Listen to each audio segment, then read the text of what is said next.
కార్యక్రమాన్ని మనము ముగించుకుందాం.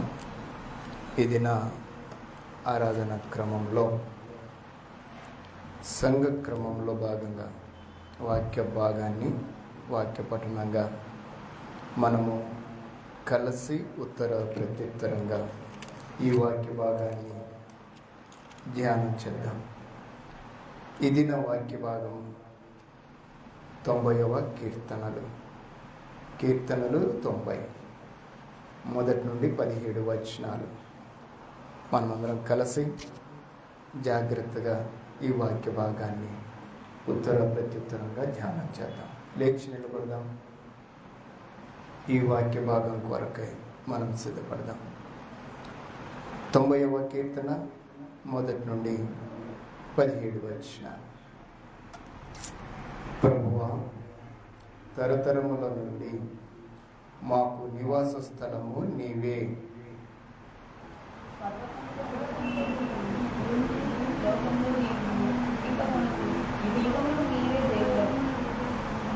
నీవు మనుష్యులను మంటికి మార్చుచున్నావు.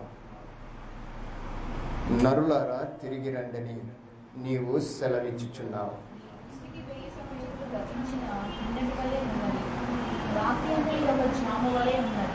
వరద చేతనైనట్టు నీవు వారిని పారగొట్టివేయగా వారు నిద్రింతురు. ప్రొద్దున వారు పచ్చిగడ్డి వలె చిగురింతురు.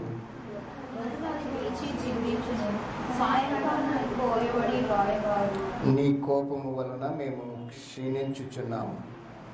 నీ ఉగ్రతను బట్టి దిగులు పడుచున్నాము.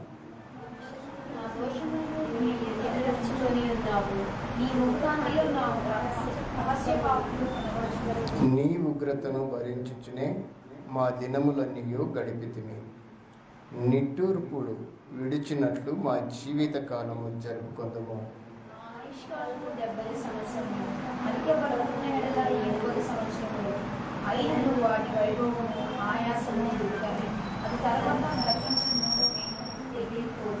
నీ ఆగ్రహ బలము ఎంతో ఎవరికి తెలియనో, నీకు చెందవలసిన భయము కొలది పుట్టు క్రోధము ఎంతో ఎవరికి తెలియనో.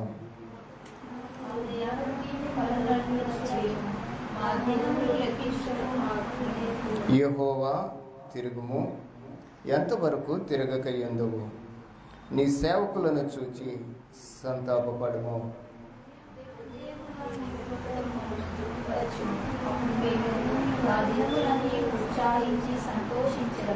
నీవు మమ్మను శ్రమపరిచిన దినముల కొలది, మేము కీడును అనుభవించిన ఏండ్ల కొలది మమ్మను సంతోషపరచుము.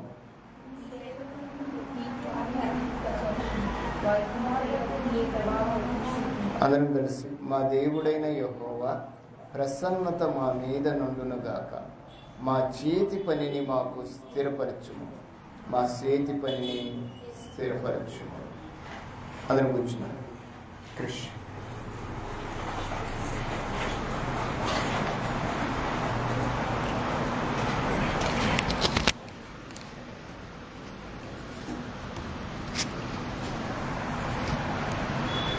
And let there be a light in the expanse of the heavens to give light upon the earth.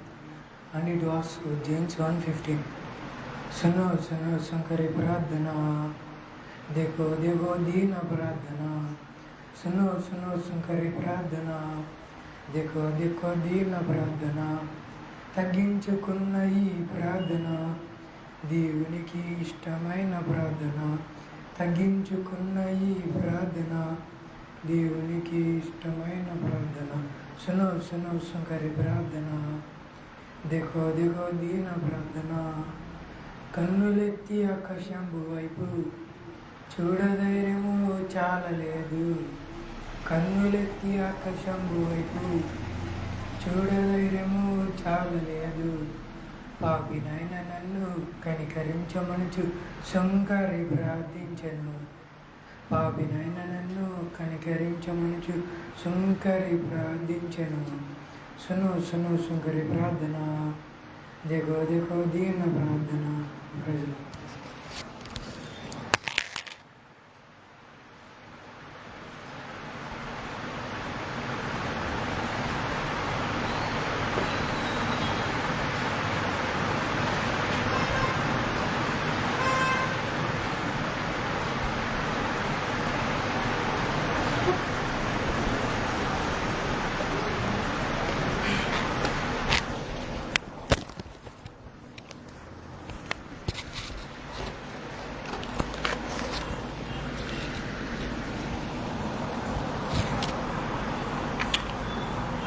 ప్రార్థన చేసుకుందాం. ప్రార్థనతో తదుపరి భాగంలోకి మనం వెళ్దాం.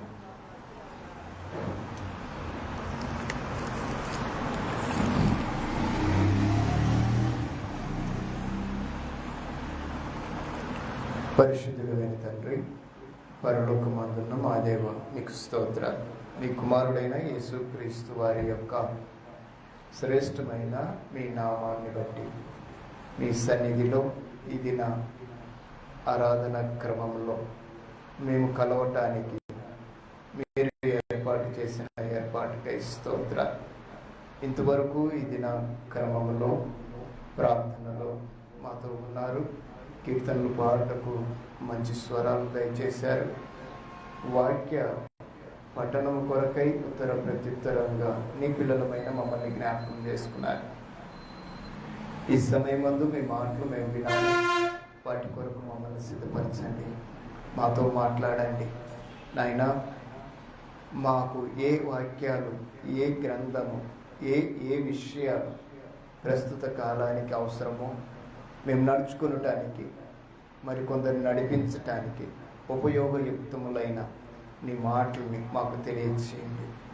మాకు వినగలిగిన చెవులు, గ్రహింపు కలిగిన మనస్సు మాకు దయచేయండి.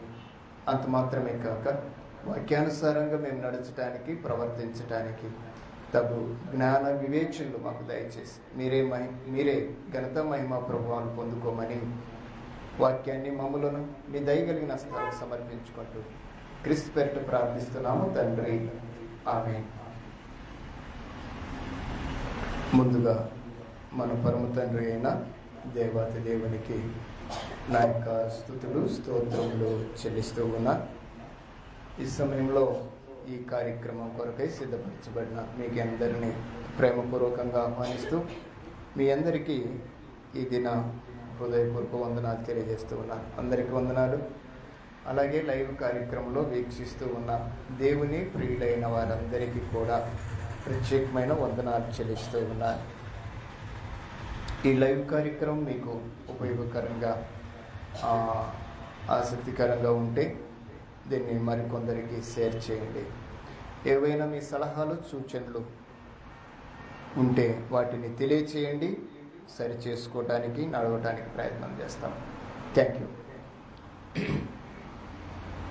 మన యొక్క ఆత్మీయ ప్రయాణంలో, సంఘ క్రమంలో గత కాలం నుండి మనము ప్రకటన గ్రంథ ధ్యానాల్ని ధ్యానించడానికి దేవుని సహాయం కొరకై సిద్ధపడుతూ ముందుకు నడుస్తూ ఉన్నాం. ఈ ప్రకటన గ్రంథ ధ్యానాల పరంపరలో ప్రారంభించిన నాటి నుండి నేటి వరకు ఈ ధ్యానాలు అనగా దేవుని మాటల్ని ధ్యానించటానికి ప్రారంభించిన నాటి నుండి నేటి వరకు దేవుడు ఎన్నో అద్భుతమైన, విశేషమైన దైవిక సంభాషణకు సంబంధించిన విషయాల్ని నేర్చుకోవటానికి దేవుడు నాకు సహాయం చేశాడు. నేర్చుకోవటానికి ప్రకటన గ్రంథ ధ్యానాల ద్వారా నేనేం నేర్చుకోవాలనో వాటిని నేను నేర్చుకోవటానికి దేవుడు సహాయం చేశాడు. అలాగే వింటున్న మీరు కూడా ఈ గ్రంథాన్ని అనుసరించి నేర్చుకోవటానికి మీరు కూడా మీ వంతుగా ప్రయత్నం చేస్తున్నారని నేను ఆశపడుతూ ఉన్నాను. ప్రతిదీ మీకు మాటలతో చెబుతూ, విజన్గా చూపిస్తూ, అనగా బోర్డు మీద వాటి గురించిన సంభాషణని రాస్తూ మిమ్మల్ని ఒకంత ఆత్మీయంగా బలపరచాలని, దైవిక విషయాల్లో, దేవుని రాజ్య వ్యాప్తిలో మన పాత్రను మనము పరిపూర్ణంగా నెరవేర్చడానికి ఈ మాటల్ని మీకు అందజేయటం జరుగుతుంది. అలాగా మీరు సిద్ధపడుతున్నారని నేను అనుకుంటున్నాను. ఈ ప్రకటన గ్రంథ ధ్యానాలు చాలా ప్రాముఖ్యమైనవి దేవుని పిల్లలకి. అంటే ఒక ప్రకటన గ్రంథం కాదు, గ్రంథంలో రాయబడిన ప్రతి విషయాలు కూడా పరమందున్న దేవుడు వీటిని మనకు తెలియచేయటానికి రాయించిన విధానాన్ని మనము ఒక్కసారి ఆలోచన చేయగలగడానికి ప్రయత్నం చేద్దాం. ఈ గ్రంథాన్ని దేవుడు ఏ విధంగా మనకు రాసి మన ముందు ఉంచాడో మనం ఒకసారి ఆలోచన చేస్తేనే మనకు గ్రంథం అర్థమవుతుంది. మీకు అందరికీ ఒక మాటను నేను అంటే ముందుకు వెళ్ళే సమయంలో ఒక వచనాన్ని మీకు చదివిస్తాను. పేతురు రాసిన 2వ పత్రిక, అపోస్తులైన పేతురు రాసిన 2వ పత్రిక 1వ అధ్యాయం 20-21 వచనాన్ని మీరు ఎప్పుడు కూడా అండర్లైన్ చేసుకోండి. పేతురు రాసిన 1వ పత్రిక 2వ పత్రిక 2వ పత్రిక 1వ అధ్యాయం 20-21ని మీరు అండర్లైన్ చేసుకోనండి. ఒకడు తన ఊహను బట్టి పలుకుట వలన చెప్పుట వలన లేఖనములో ఏ ప్రవచనము పుట్టదని మొదట గ్రహించుకొనవలెను. ఏలయనగా ప్రవచనము ఎప్పుడును మనుష్యుని ఇచ్చను బట్టి కలగలేదు గాని మనుష్యులు పరిశుద్ధాత్మ వలన ప్రేరేపింపబడిన వారై దేవుని మూలముగా కలిగిరి. దేవుని మూలముగా పలికిరి. ఇంకొక 2వ భాగ్యాన్ని మీకు నేను చూపిస్తాను. తిమోతికి రాసిన పత్రిక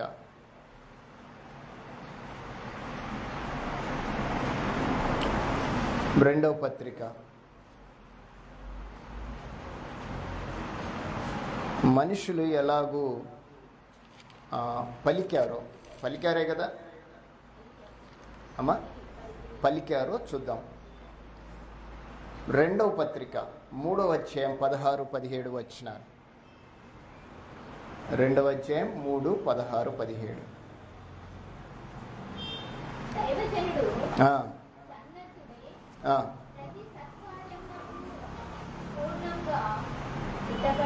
సిద్ధునట్లు దైవావేశము వలన కలిగిన ప్రతి లేఖనమును ఉపదేశించుటకును, ఖండించుటకును, తప్పుదిద్దుటకును, నీతియందు తీక్షణ చేయుటకును, శిక్షణ చేయుటకు ప్రయోజనకరమైంది. ఏంటిది? లేఖనం. లేఖనాన్ని ఎలా పలికారు? పరిశుద్ధాత్మ ప్రేరేపణ వలన దేవుని మూలముగా పలికిన ఈ లేఖనాల్ని ఎలా పలికారు అమ్మా? ఈ లేఖనాల్ని ఎలా పలికారు అంటే దైవావేశము వలన పలికారు.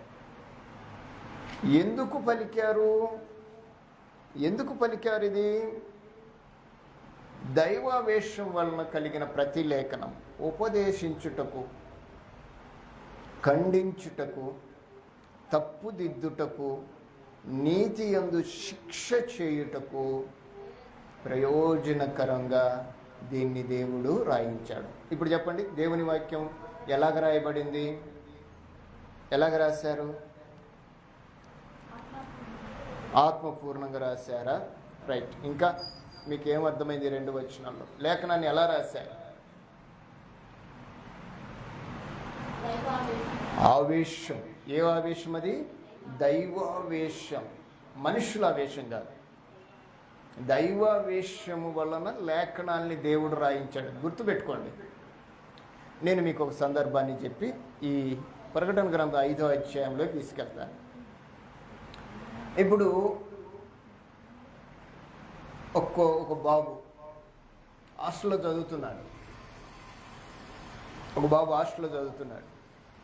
హాస్టల్లో చదువుతూ ఉంటే తల్లిదండ్రులకు దూరంగా ఉన్న ఆ బాబు హాస్టల్లో చదవటాన్ని బట్టి ఆ హాస్టల్లో లేకుంటే ఆ స్కూల్లో, ఆ కాలేజీలో అక్కడున్న ఫ్యాకల్టీ, ఉపాధ్యాయులు లేకుంటే సిబ్బంది ఆ బాబుని, అంటే మన బాబుని ఏదో డిస్టర్బ్ చేశారు, లేకుంటే హోంవర్క్ రాయలేదనో, ఎగ్జామ్లో మార్కులు తక్కువ వచ్చాయనో మన బాబుని కొంచెం గద్దించారు.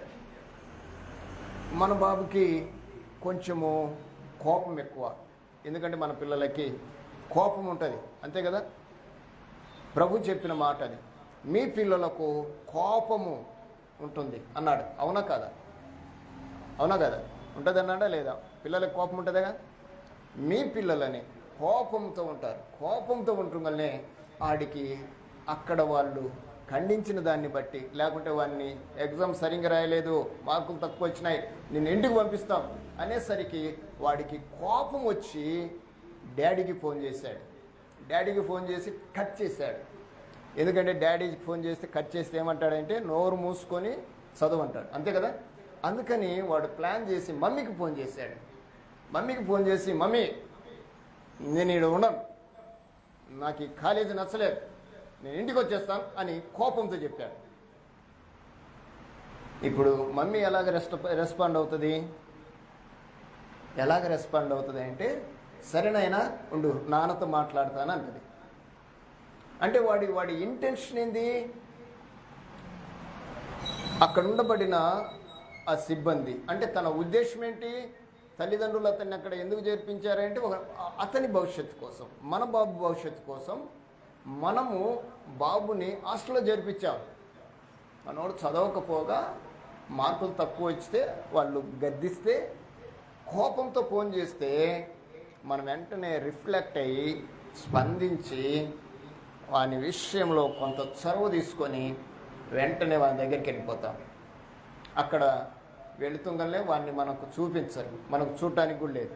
అక్కడ ఉండబడిన ఆఫీస్ దగ్గరికి వెళ్ళి, అయ్యా మా బాబు, అడు మీ బాబా, రైట్ అని పిలిపించిన తర్వాత అప్పుడు సంభాషణలోకి వస్తారు. అంటే వాని కోపంలో వాని ఇంటెన్షన్ ఏంటంటే ఏం జరిగిందో తెలియజేయాలి. అది చెప్పడు, ఏం జరిగిందో చెప్పడు. చెప్తాడా? కోపంలో జరిగింది చెప్తాడా? నాకు మార్కులు తక్కువ వచ్చాయి, నేను సరిగా చదవటం లేదు అని చెప్తాడు? చెప్పడు కదా. నాకు ఇది నచ్చలేదు, అంతే. అది భౌతికమైన పిల్లల వ్యవస్థ. అర్థమవుతుందా? కొంచెం ముందుకు వస్తాను. కొత్తగా పెళ్లి చేసుకున్నారు. కొత్తగా పెళ్లి చేసుకుంటే అన్ని కష్టాలు ఉంటాయి, సంతోషాలు ఉంటాయి, కష్టాలు స్టార్ట్ అవుతాయి, అవునా కదా.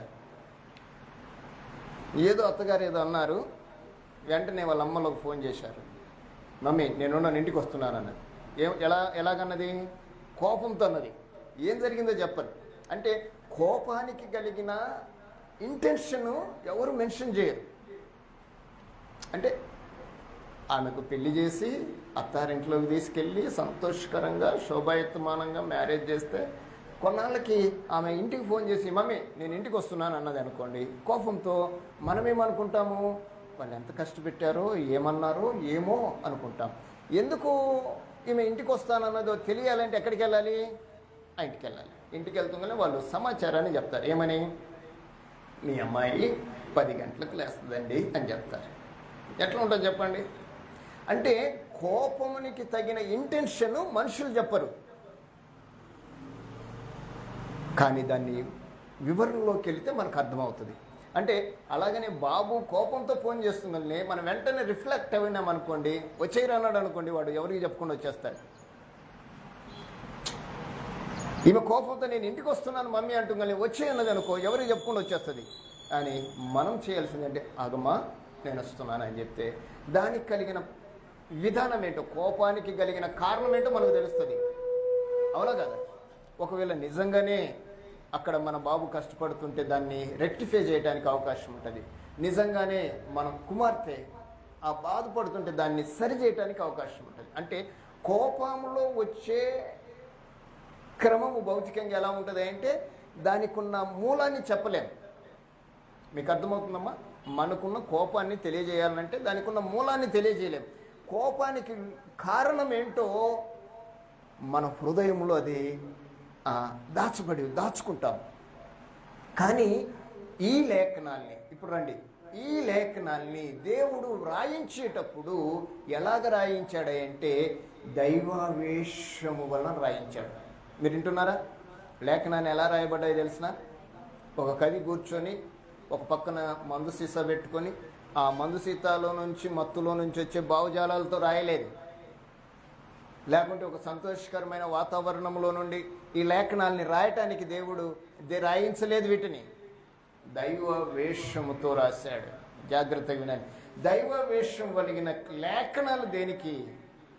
ఈరోజు ఎందుకంటే నీకు నాకు సర్వ మానవాళినికి ఈ లేఖనాల యొక్క ఇంటెన్షన్ అవసరం. ఇంటెన్షన్ తెలియాలి. ఎందుకు లేఖనాలు? ఉపదేశించటానికి. బాగా వినండి. దైవావేశంలో దేవుడు ఎందుకు రాశాడు ఈ లేఖనాల్ని? ఎవరికి ఉపదేశించటానికి? మనుష్యులకు ఉపదేశించటానికి. మనుష్యులు ఉపదేశాన్ని ఇస్తూ ఖండించటానికి. ఏం ఖండించటము? సత్య అసత్యాల్ని, వాస్తవ అవాస్తవాల్ని, నిజ అబద్ధాలని కదా, వీటిని ఖండించటానికి, సరిచేయటానికి. ఖండించటం అంటే ఇద్దరు అన్నదమ్ములతో కొట్టుకున్నప్పుడు చెరుకు దెబ్బ కొట్టడం అంటారు కదా. చెరుకు దెబ్బ కొట్టి వారిని సమాధానపరచడం.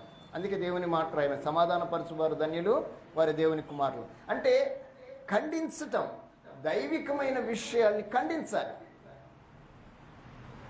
ఎటు పడితే అటు వెళ్ళటానికి వీల్లేదు, ఏది పడితే అది చేయటానికి వీల్లేదు. వాక్యం ఏం చెప్తుందో.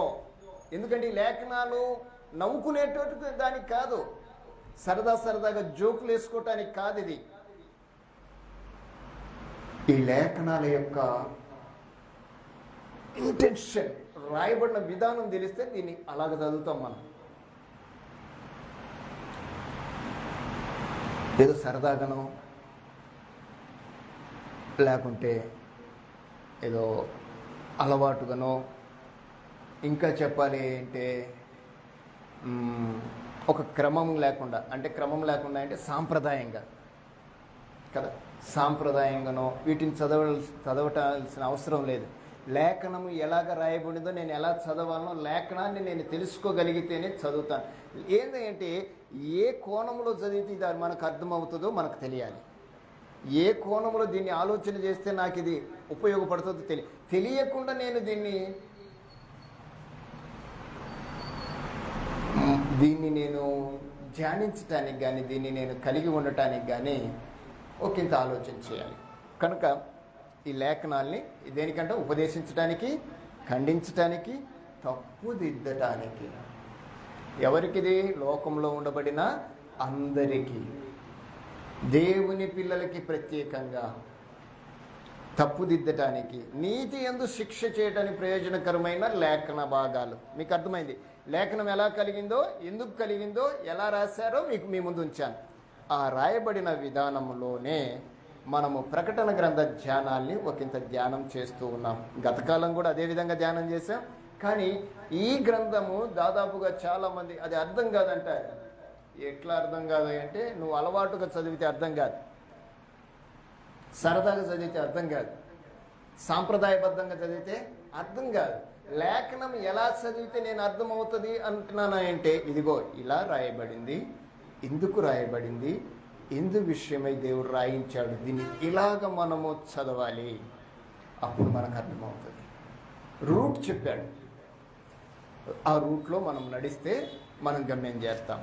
లేఖనాన్ని యొక్క రూట్ అది, లేఖనం యొక్క నడవడిక అది, లేఖనం యొక్క క్రమం అది. మనం అలా చదవాలి. రండి, ప్రకటన గ్రంథం 5వ అధ్యాయం. ఇంతవరకు 4 అధ్యాయాలు ధ్యానం చేశాను. దాదాపుగా నాకు తెలిసి ఇది 3వ నెల అనుకుంటాను ప్రకటన గ్రంథం ధ్యానాలు మొదలుపెట్టి. అవునంటారా? 3వ నెల, రైట్. ఏదేమైనా ఈ 3 నెలల ప్రయాణంలో 4 అధ్యాయాల్ని ధ్యానం చేశాను. అందుకు దేవునికి స్తోత్రాలు. ఈ సమయమందు, ఈ దినమందు 5వ అధ్యాయంలోనికి మనము ముందుకెళ్తున్నాం, అడుగు పెడుతున్నాం కదా. 5వ అధ్యాయంలోనికి వెళ్తున్నాం. 5వ అధ్యాయం యొక్క టైటిల్, 5వ అధ్యాయం, ప్రకటన గ్రంథం 5వ అధ్యాయం యొక్క టైటిల్. ఎందుకంటే మీరు ప్రతిదీ రాసుకోగలిగితే ఫ్యూచర్లో ఉపయోగం ఉంటుంది, భవిష్యత్తులో మరొకరికి తెలియజేయడానికి ఉపయోగకరంగా ఉంటుంది. 5వ అధ్యాయం టైటిల్ ఏంటంటే 7 ముద్రలు కలిగిన గ్రంథము. ఇక్కడ 7 ముద్రలు కలిగిన గ్రంథము. అంతకుముందు ఏం చదివాం? 4వ అధ్యాయంలో పరలోకములో దేవుని సింహాసన దృశ్యములు చూశాం, అవునా? అంతకుముందు ఆ 2-3 అధ్యాయాల్లో ఏం ధ్యానించాము? ఆసియాలో ఉండబడిన 7 సంఘాలను గూర్చిన వివరణ ధ్యానం చేశాం. మొదటి అధ్యాయము ఆయన ఎలా రాస్తున్నాడో, ఎందుకు రాస్తున్నాడో, ఎవరికి రాస్తున్నాడో, ఏ క్రమాన్ని అనుసరించి రాస్తున్నాడో మొదటి అధ్యాయంలో చూసాం. అంటే మొదటి అధ్యాయము, 2-3 అధ్యాయాలు, 4 అధ్యాయాలు మన ధ్యానము కొనసాగించబడింది. ఈరోజు 5వ అధ్యాయం. 5వ అధ్యాయం యొక్క టైటిల్ 7 ముద్రలు కలిగిన గ్రంథం. ఇక్కడ నుంచి జాగ్రత్తగా మనం వినాలి. నేను గతంలో మీతో మాట్లాడాను. దేవుని సింహాసనము చుట్టూ, దేవుని సింహాసనము ఎదుట ఎవరున్నారు? 4 జీవులు ఉన్నాయి. మనం విన్నాం. సింహాసనము చెంత నుండబడిన 4 జీవులు. ఒకసారి మీకు ఎగ్జామ్, నేనేదో చెప్పాను అనుకుంటాను కదా, మీకు చెప్పానా? రైట్. మీరు పుస్తకాలు చూడకుండా ఒకంత నిజాయితీగా ఈరోజు ఈ ఎగ్జామ్లో పాస్ అయితే నేనేమైతే చెప్పానో అది మీకు పుదిస్తాను. పుస్తకాలు చూడకూడదు, గ్రంథం చూడకూడదు, నేనేమైతే అడిగానో అది చెప్పాలి. అందుకే బోర్డు తుడిపేశాను ముందు. 4 జీవులని చెప్పాను. 4 జీవులని చెప్పాను. నేను క్వశ్చన్ పేపర్ మీ ముందు వస్తున్నాను. ఇశ్రాయేల్లో 4 గోత్రాల పేర్లు చెప్పాను, రైట్? మీరు పుస్తకం చూడకూడదు, మరలా చెప్తున్నాను. 4 గోత్రాల పేరు చెప్పాను. 4 గోత్రాల పేర్లు లూకా సువార్తలో, అనగా క్రొత్త నిబంధనలో వాటిని గూర్చిన ఆ 4 విషయాలు నాకు చెప్పాలి. చెప్తారు. 4 గోత్రాల పేర్లు చెప్పాలి. నూతన నిబంధన గ్రంథంలో 4 సువార్తలను గురించి మాట్లాడుతూ ఆ 4 సువార్తల్లో 4 జీవులను గురించిన సూచన మీ ముందు ఉంచాను.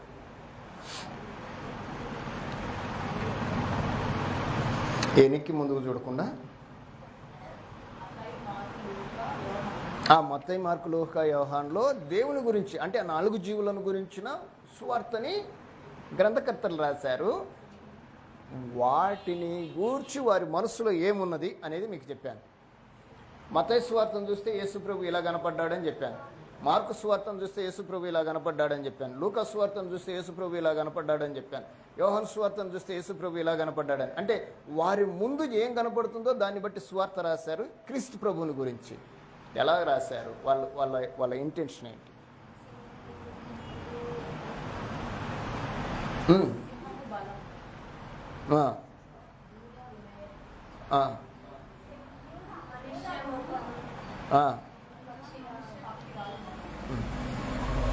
నేను రూపాలు అడగటంలే, ఏ గోత్రాలు,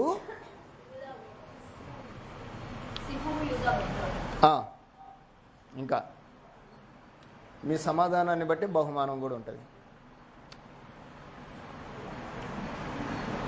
సరిత ఒక్కటే కరెక్ట్ చెప్పింది అంటే ఒక 10 మార్కులు వచ్చాయి.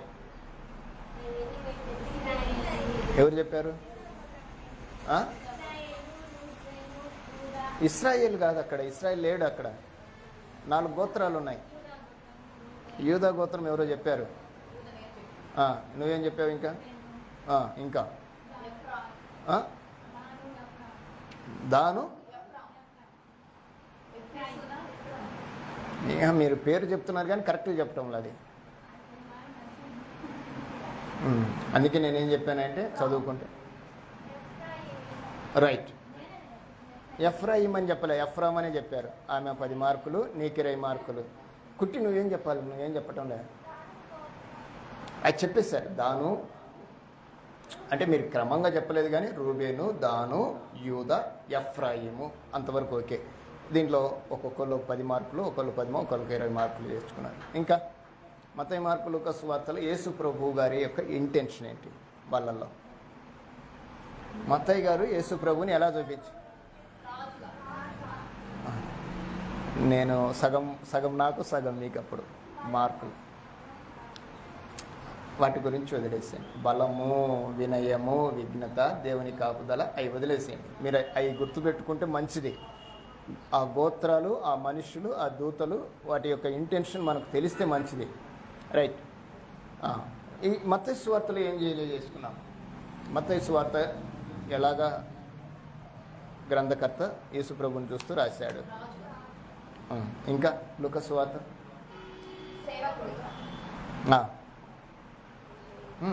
తర్వాత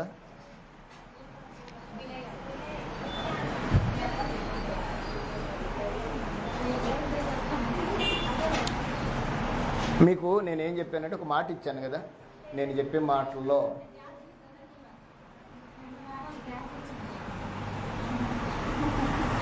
ఇప్పుడు బహుమానం గ్యాప్ ఉంటుందా లేదా? ఎంత ఇస్తానన్నా చెప్పండి. మరి ఇది ఎట్లా గుర్తుంది?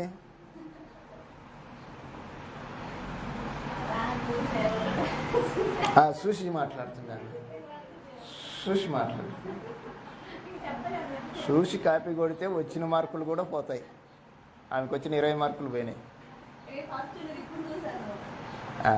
రైట్. కొన్ని మనం గుర్తు పెట్టుకుంటే ఏదైతే ఇప్పుడు అన్నామో అది ఇంకా మీకు లైఫ్ లాప్ గుర్తుంటుంది ఎగ్జామ్ను బట్టి. కాబట్టి నేను మాట్లాడుతున్న ప్రతిదీ కూడా మీరు కొంచెం జాగ్రత్తగా ఆలోచన చేయండి. రైట్. ఫైనల్గా మీ అందరికీ ఒక ప్రశ్న. 4వ అధ్యాయం యొక్క అంశం ఏంటి? చూడకుండా చెప్పాలి. 4వ అధ్యాయం అంశం ఏంటి? టైటిల్ పైన పెద్ద అక్షరాలు రాశాను.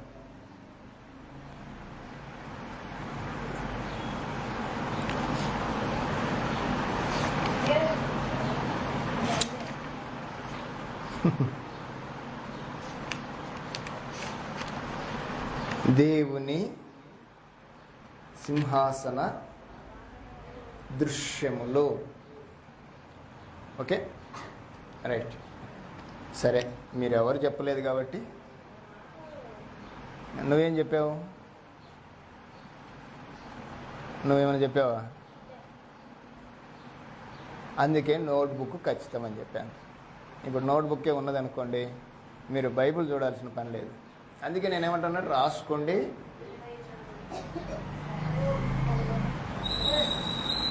దేవుని సింహాసనం దాని సబ్జెక్ట్ అది. 4వ అధ్యాయం సబ్జెక్ట్. ఇప్పుడు 5వ అధ్యాయం చెప్తున్నాను. ఇక్కడ మీకు ఇంకొకటి ఈరోజు ఇంకొక ఎగ్జామ్. ఈ పుస్తకాన్ని మీరు గుర్తుపెట్టుకోండి. దీని టైటిల్ వచ్చేసి 7 ముద్రలు కలిగిన గ్రంథము. 7 ముద్రలు కలిగిన గ్రంథము. ఇందులో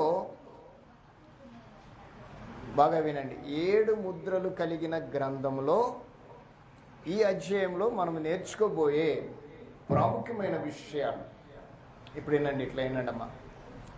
ప్రాముఖ్యమైన విషయాలు ఏమిటి అని మనం ఆలోచన చేస్తే ఆ 7 ముద్రలు ఏంటో ముందు చూస్తాం. వింటున్నారా? 7 ముద్రలు ఏంటో చూస్తాం.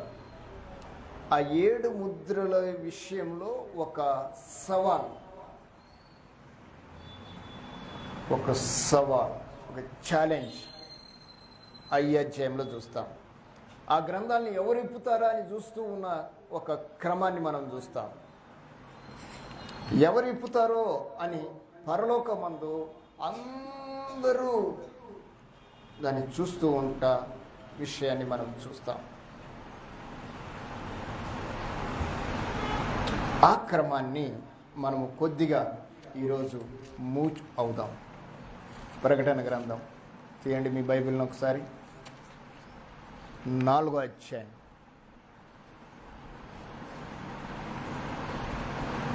5వ అధ్యాయం. చాలా ప్రాముఖ్యమైన విషయాల్ని మనం చూస్తాం.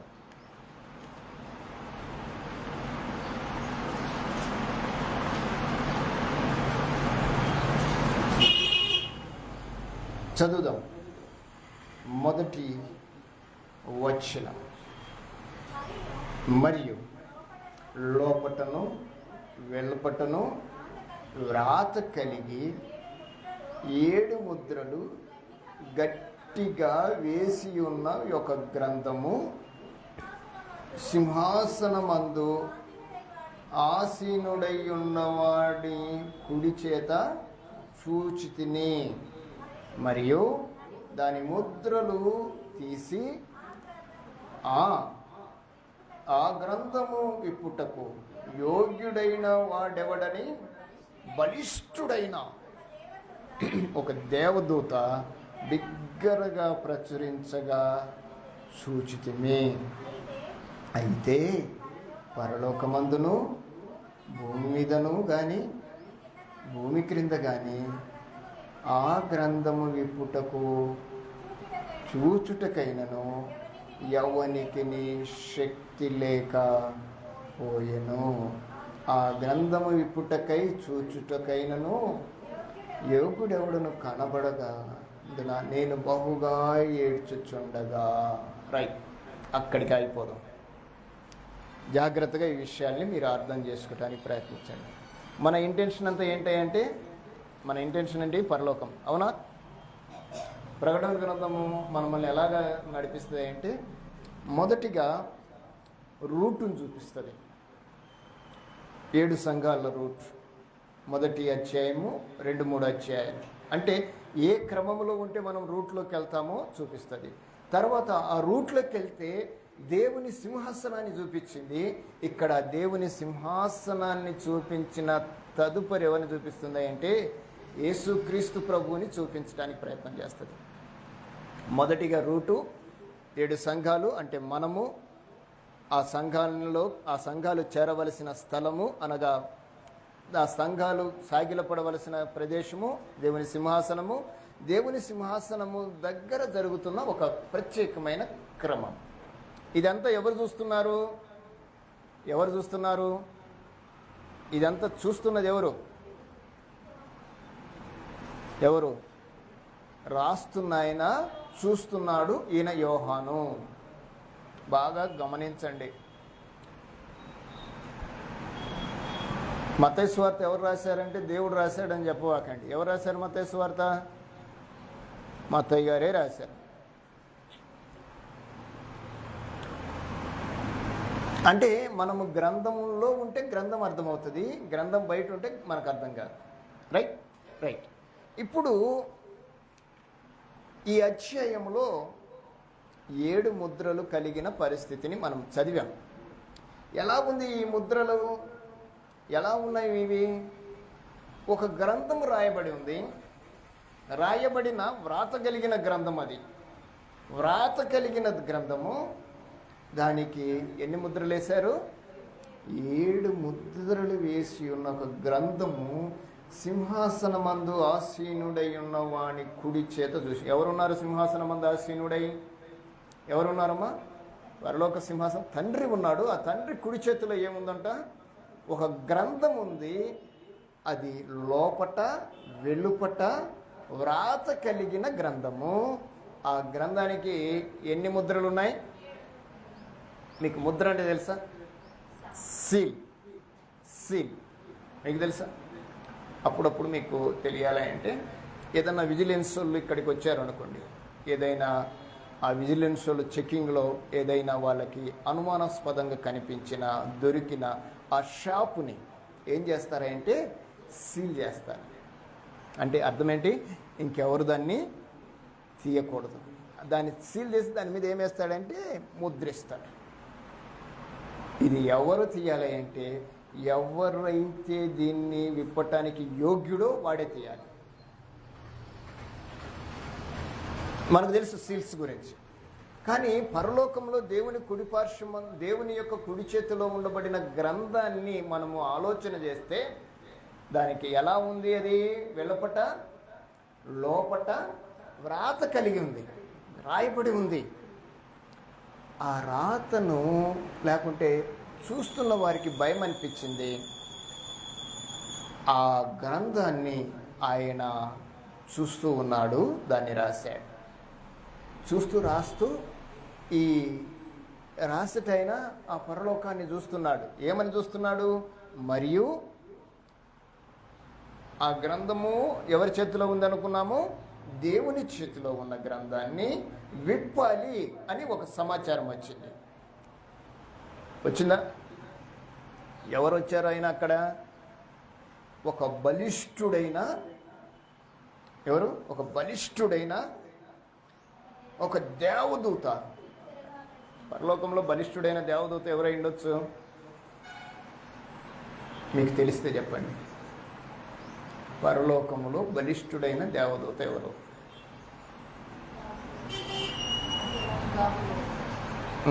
గాబ్రియేలు. గాబ్రియేలు మంచి సమాచారాన్ని తెచ్చే దేవదూత. మిఖాయేలు. బలిష్ఠుడని ఎందుకన్నాయంటే బలము కలిగిన వాడిని, ఎందుకంటే ఫైట్ చేసేవాడిని బలవంతుడు అంటాం. అవునా? మంచి బలిష్ఠుడు అంటే మన ఇంటెన్షన్ అది దేవుడు ఒకవేళ తప్పు అయితే మనం ఆలోచన చేయాలి. మోషే శరీరాన్ని గూర్చి వాదన వచ్చింది. మోషే శరీరాన్ని గూర్చి వాదన వస్తే గ్రంథంలో రాయబడిన సమాచారం అది. ఎవరెవరికి వాదన? మిఖాయేలుకి, సాతానికి వాదన వచ్చింది. ఆ నిలబడ్డాడు, ఇది నాది అంటున్నాడు. ఇదేన్ని? మోషే శరీరాన్ని మాత్రమే. ఎందుకంటే అది స్వాధీనం చేసుకుంటే దేవుడు అబద్ధికుడు అవుతాడని. అంటే దేవుడు ఎట్టి పరిస్థితుల్లో తన పిల్లల దేహాన్ని కూడా సాతాను ముట్టనీయడు. మీకు అర్థమవడానికి చెప్తున్నాను. ఎందుకు సాతాను మోషే శరీరం దగ్గరికి వచ్చి నిలబడ్డాడు అంటే, మోషే చాలా విషయాల్లో, బాగా వినండి, చాలా విషయాల్లో ప్రజల పట్ల, దేవుని పట్ల ఎంతో నమ్మకంగా ఉన్నాడు. ఒక చోట ఆయన ఆ నమ్మకత్వాన్ని బట్టి, లేకుంటే వాళ్ళు విసిగించిన లేకుంటే విసుగును బట్టి ఆయన ఏమైపోయాడంటే కొంచెం డిస్టర్బ్ అయిపోయాడు. మీకు తెలుసా డిస్టర్బ్ అయిన సంగతి? తెలుసా? డిస్టర్బ్ అయిపోయిన తర్వాత ఇంకా బాధపడుతున్నాడు ఈయన. అయ్యో, అనవసరంగా నానే అని బాధపడుతూ ఒక్కసారి నా దగ్గరికి రండి. బాధపడుతూ ఆయన ఏమనుకున్నాడు అంటే, రండి, ద్వితీయోపదేశకాండం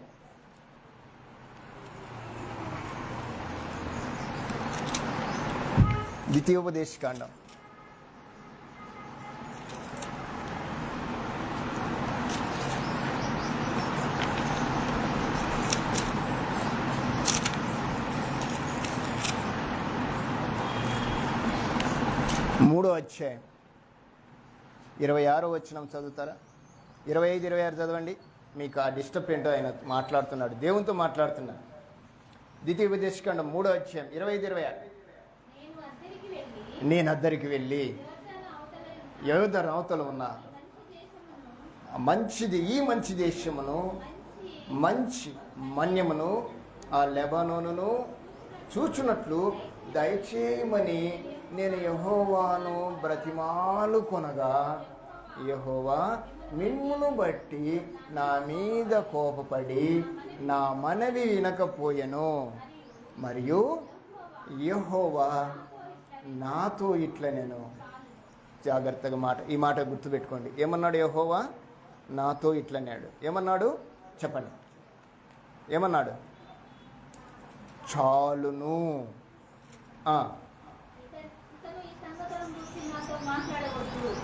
ఇకను ఈ సంగతులను గూర్చి మాట్లాడు అంటే అర్థం ఏంటి? చాలు. బాగా వినండి. ఈ మాట ఎవరన్నా అన్నారా ఇంతకుముందు? మనం చదువుకున్న నూతన నిబంధన గ్రంథంలో ఎవరన్నా చెప్పారా? దేవుడే మాట్లాడాడు. ఎవరితో మాట్లాడాడు?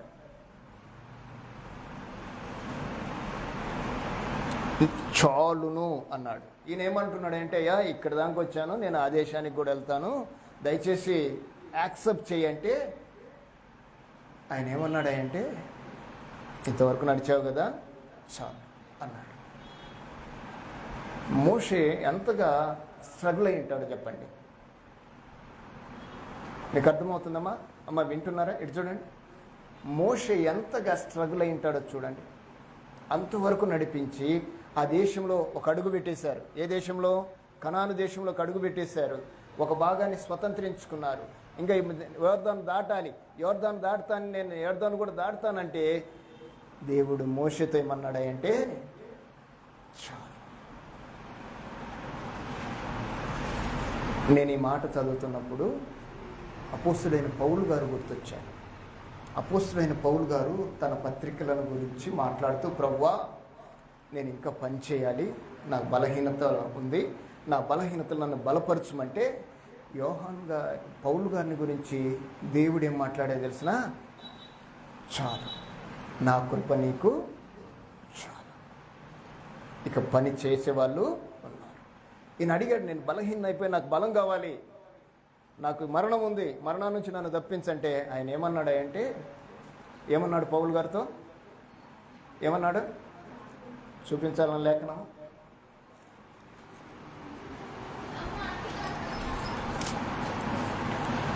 కొరింథీయులకు రాసిన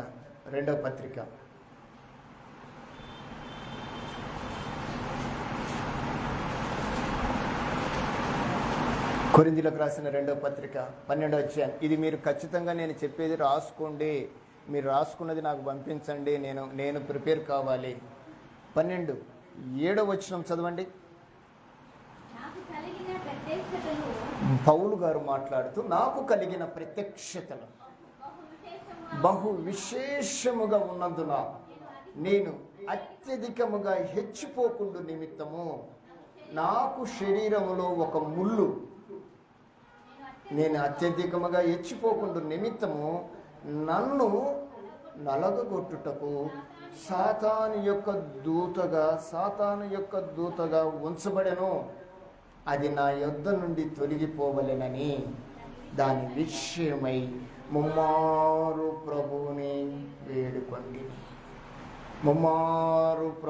వేడుకొంటిని. ఇక్కడ చూడండి, మిమ్మల్ని మీ ఇద్దరిని మేము ఒక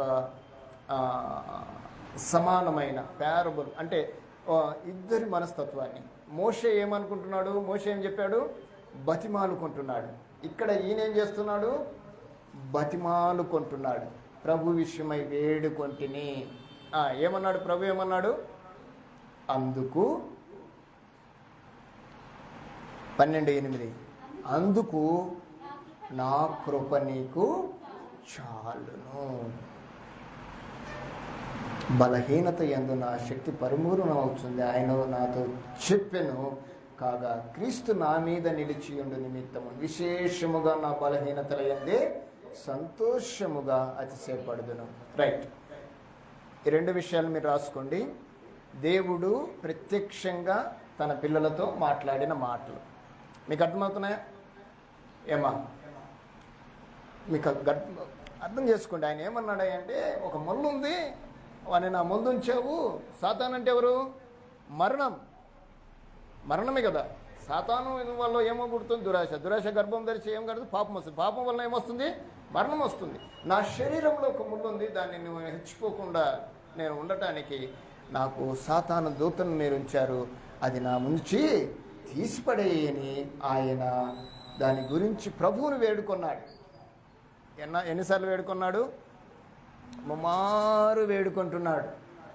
ఆయనకు అవసరమైనప్పుడల్లా, అయ్యా అది తీసేయి తండ్రి, నాకు మరణమే కనబడుతుంది, అది తీసేయ అంటే ప్రభు ఏమన్నాడంటే, అందుకు నా కృప నీకు చాలు. మోషేతో ఏమన్నాడు? ఇక చాలు. మోషేతో ఏమన్నాడు? చాలు అన్నాడు. నేను ఎందుకు ఈ విషయాలు మీకు నేను చూపించడానికి ప్రయత్నం చేస్తున్నానంటే, పరలోకంలో బలిష్ఠుడైన దేవదూత ఎవరు అని మీకు చూపించే క్రమంలో మోషే దగ్గరికి వెళ్ళాను. మోషే దగ్గర నుంచి ఎందుకు వెళ్ళాల్సి వచ్చింది అంటే, మోషే శరీరం విషయంలో కూడా దేవుడు జోక్యం చేసుకున్నాడు. ఈరోజు పౌలు యొక్క శరీర విషయంలో దేవుడు జోక్యం చేసుకున్నాడు. మీకు అర్థమవుతుందమ్మా? భౌతిక దేహ విషయంలో ఎవరు జోక్యం చేసుకున్నాడు? దేవుడే జోక్యం చేసుకున్నాడు. దేవుడే. ఈరోజు నీ విషయంలో, నా విషయంలో, మన దేహ విషయంలో ఎవరు జోక్యం చేసుకుంటున్నారు? దేవుడే. ఎందుకు? ఈ దేహము దేవుని ఆలయము. అంటే మనిషి దేహము దేవుని దృష్టిలో ఏమై ఉందో ఈరోజు మనిషికి తెలియటం లేదు. కానీ మనిషిని చేసిన దేవుడు దాని గురించి ఎలా రాయించాడంటే ఆవేశంగా రాయించాడు. ఆవేశంగా రాయించబడినప్పటికీ మనకు అర్థం కావడం లేదు. దేహాన్ని ఎలా పడితే అలా ఉపయోగిస్తున్నాం, ఎలా పడితే అలా ఉంచడానికి ప్రయత్నం చేస్తున్నాం. దయచేసి మిమ్మల్ని మరొకసారి నేను చెప్తున్నాను, దేహ విషయంలో, స్త్రీల విషయంలో ఇక ఎప్పటికీ కూడా ఎంట్రుకలు విరబోసుకొని మాత్రం కనిపించగానండి. జుట్టేసుకోండి, జడేసుకోండి. మీకు అర్థం అవడానికి చెప్తున్నాను. ఎందుకంటే ఈ దేహ సంబంధ విషయంలో దేవుడు రోషం కలిగిన వాడు. మోషే విషయంలో కూడా శరీరాన్ని నేను తీసుకెళ్తానని సాతాను వస్తే ఆ శరీరాన్ని తీసుకుపోకుండా పరలోకం నుండి బలిష్ఠుడైన దేవదూతని లోకానికి పంపించాడు.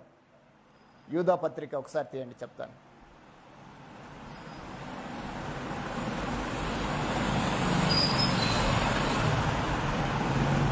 తొమ్మిదవ వచనం ఇది చదివేసి నేను ముగిచ్చేస్తాను. మనం ప్రారంభంలోకి వచ్చాం. యూదా అయితే ప్రధాన దూత అయిన మిఖాయేలు ఎవరితో?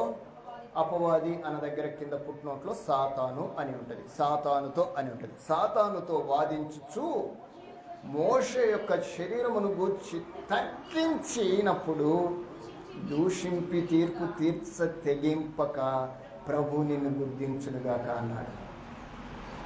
మీకు అర్థమైందా? ఇప్పుడు దేవునికి కావాల్సింది ఏంటి చెప్పండి? దేవునికి కావాల్సింది ఏంటి? దేవునికి ఏం కావాలి? మనలో ఆత్మ కావాలి, దేహం కూడా కావాలి. గుర్తుపెట్టుకోండి, ఈరోజు ఈ వాక్యం యొక్క పరిపూర్ణత తెలియక మనము దేహాన్ని మనం ఇష్టం వచ్చినట్లుగా ఉపయోగిస్తున్నాము. అమ్మ వింటున్నారా మీరు? పిల్లలు మీరు జాగ్రత్తగా వినండి. ఈ లైవ్ యంత్రం ద్వారా వినే వాళ్ళు కూడా జాగ్రత్తగా వినండి. దేవుడు నిన్ను ఈ లోకానికి పుట్టించింది, ఈ దేహాన్ని ఇచ్చింది ఎందుకంటే దేహంతో నీ ఇష్టం వచ్చినట్లుగా ఉండటానికి కాదు. అందుకే చాలా మంది ఏం చెప్తారంటే ఇది మన్నే కదా అంటారు.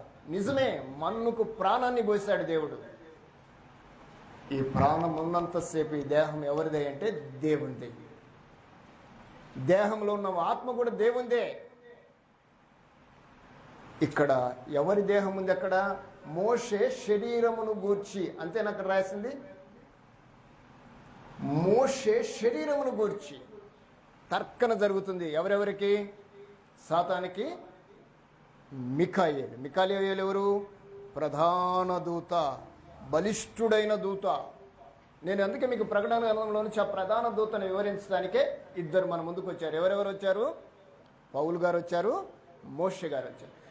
ఇక్కడ వీళ్ళ దగ్గర మనం నేర్చుకునేది ఏంటి ఈ గ్రంథం ద్వారా? ఈ గ్రంథములు అంటే ప్రధాన దూతను దేవుడి లోకానికి పంపించి శరీరాన్ని గురించి తర్కిస్తున్నాడు. ఇప్పుడు శరీరం అవసరం లేదు కదా దేవునికి? అవసరమా? అవసరం లేదా? మనం అనుకుందాం, అవసరమా లేదా? అవసరం. అప్పుడు అక్కడ ఏముందంటే బాడీ మాత్రమే ఉంది, ఆత్మ లేదు అందులో. మనము కూడా ఈరోజు ఏమని చెప్తామంటే ఆత్మనే దేవునికి, బాడీ మట్టి అంటాం. బాడీ మట్టినే, ప్రాణం ఉన్నంతసేపు దేవునిదే, ప్రాణం పోయినాక కూడా ఆ శరీరము దేవునిదే. అవునంటారా కాదంటారా? దానికి మీరు సపోర్ట్ చేస్తారమ్మా? ప్రాణం ఉన్నంతసేపు దేవునిదే, ప్రాణం పోయినాక కూడా అది మట్టి అయినా కూడా అది దేవునిదే. ఎందుకంటే ఆ మట్టి ఒకరోజు మహిమ శరీరము దాల్చుకొని బయటికి రావాలి. అది కాపాడుకుంటేనే కదా మళ్ళీ అది వచ్చేది. మనం అర్థం చేసుకుందాం కొంచెం జాగ్రత్తగా. ఈ విషయాన్ని మనం జ్ఞాపకం చేసుకోగలిగితే దేవుడు తన విషయంలో, తన పిల్లల విషయంలో ఈ ప్రకటన గ్రంథం ద్వారా మనకు నేర్పిస్తున్న పాఠాలని మీరు జాగ్రత్తగా ఆలోచించండి. దేహ విషయంలో ఆగరు జాగ్రత్త. నేను ప్రత్యేకంగా స్త్రీల గురించి మాట్లాడుతున్నాను. జుట్ల విషయంలో జాగ్రత్త. ఎంటుకలు ఆరలేదు, నీళ్లు గారుతున్నాయి, ఖచ్చితంగా జడేయండి. అది దేవునికి మహిమ. వస్త్రధారణ జాగ్రత్త, అది దేవునికి మహిమ. మాటలు జాగ్రత్త, అది దేవునికి మహిమ. మన యొక్క ప్రవర్తన జాగ్రత్త, అది దేవునికి మహిమ. అలాగ లేకపోతే దేవుని విషయంలో మనము ఆయన బాధ పెట్టిన వారిని అవుతాం. ఒక పిల్లలు బాగలేకపోతే ఎవరు బాధపడతారు? తండ్రి బాధపడతాడు. ఇప్పుడు దేవుని పిల్లలుగా మనము బాగలేకపోతే ఎవరు బాధపడతారు? దేవుడు బాధపడతాడు. దేవుడు చెప్పాడు ఇక్కడ మీరు ఇలా ఉండాలి అని చెప్పినప్పుడు మనం అలా ఉండకపోతే తండ్రి బాధపడుతున్నాడు. దేవుణ్ణి మనం ఎట్టి పరిస్థితులలో కూడా బాధ పెట్టడానికి వీల్లేదు. ఎందుకంటే దేవుడు తన వేవేల దూతల పరివారాన్ని మనతో ఉంచాడు. అది మనకు కనపడకపోవచ్చు. దేవుడు అదృశ్యుడా? దృశ్యుడా? అదృశ్యుడు. దేవుడు ఆత్మ అయిన దేవుడు. ఆయన దూతలను మన చుట్టూ ఉంచలేదని నమ్ముతారా? ఉన్నారంటారా? లేరంటారా? అమ్మ ఇటు చూడండి, దేవుని దూతలు మన చుట్టూ ఉన్నారా లేరా? ఉన్నారని మనం ఖచ్చితంగా. ఎందుకంటే ఆ దూతలు లేకపోతే ఏదైనా జరగవచ్చు మన చుట్టూ. మన ప్రయాణంలో మనకు ఏదైనా జరగవచ్చు. ఎందుకో తెలిసిన, దేవుడు తన దూతల్ని తన పిల్లల చుట్టూ ఎప్పుడు ఉంచాడు. ఈరోజు నువ్వు నేను ఈరోజు సురక్షితంగా వస్తున్నామంటే దానికి కారణం ఎవరంటే దేవుడు తన ప్రొటెక్షన్, తన దూతను నీతో నాతో ఉంచుతున్నాడు. తన దూతలు నీతో నాతో ఉంటే మనం ఏ విధంగా ఉండాలి? డిగ్నిఫైడ్గా ఉండాలి, దర్జాగా ఒక ఉన్నతమైన స్థితిని కలిగి ఉండాలి. కనుక దేవుని విషయంలో ఒక దూతల సమూహం మన చుట్టూ ఉంది. ఇక్కడ మీకు పరలోక దర్శనంలో లేకుంటే 7 ముద్రలు కలిగిన విషయంలో మనము 7 ముద్రలు కుడి చేతిలో, దేవుని కుడి చేతిలో ఉన్నాయి. ఆ ముద్రను విప్పటానికి ఎవరు యోగ్యుడని పరలోకం నుండి ఒక దేవదూత బయటకు వచ్చి ఎలా అరుస్తున్నారో తెలిసిన, బిగ్గరగా అరుస్తున్నాడు. అరుస్తుంటే అక్కడ రాయబడడం ఏంటంటే పరలోకంలోనే కానీ భూమి మీదనే కానీ భూమి కిందనే కానీ ఆ గ్రంథాన్ని ఇప్పటానికి ఎవరు కూడా యోగ్యులుగా, అమ్మ కనపడ్డారా? కనపడలేదా? ఎవ్వరూ కనపడలేదు. ఏ గ్రంథాన్ని ఇప్పటానికి? దేవుని చేతిలో ఒక గ్రంథం ఉంది, దానికి 7 ముద్రలు ఉన్నాయి. ఆ ముద్రలు ఇప్పాలి, దాని గురించి మాట్లాడాలి. ఎవ్వరికి లేదు. ఈరోజు ఈ గ్రంథం మన ముందు ఉంది, దీని గురించి దేవుడు మన ముందు ఉంచాడు. దీనికి ముద్ర లేదు. దీన్ని మనం ఇప్పుతున్నాం, ధ్యానిస్తూ ఉన్నాం. ఏ విధంగా చేస్తున్నామో కూడా అది కూడా గమనించాలి. అందుకే మీకు చెప్పాను, గ్రంథాన్ని సాంప్రదాయబద్ధంగా చదవకూడదు, ఏదో సరదాగా చదవకూడదు, ఏదో అలవాటుగా చదవకూడదు.